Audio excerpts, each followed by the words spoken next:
In 1980, the Dodge Mirada was part of the Chrysler Corporation's response to increasing fuel prices, rising interest rates, and an overall movement towards smaller cars.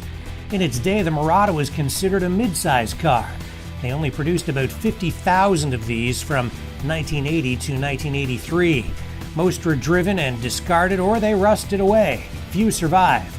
Today, they are rare, and this early example, owned by Brian Tolles, is one of the rarest. Just with this motor option, they only offered this option from order time till October, and then they found it wouldn't pass the emissions test, so it was discontinued. So there's only 76 of these cars with that motor.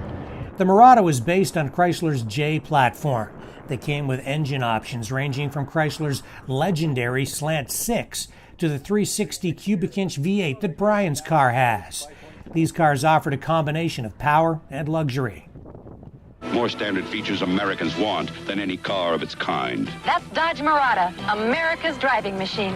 Brian found this one in Saskatchewan, Canada. I was looking on Kijiji this past summer and saw it in Fort Saskatchewan, so I flew out for the weekend and checked it out, and it was totally rust-free. It had been stored the last 15 years. And before that, it was always garage kept. So I got it from the original owner, and he just lost interest, and I picked up the project. So this model is equipped with T-tops, deluxe upholstery, and push-button climate controls. The original radio is being repaired and will be reinstalled. Brian is still working on this Mirada, but it's already a good driver, and it's a fine example of an early 80s car that has become hard to find and is beginning to generate some interest among collectors. Rick Walker, SST Car Show News.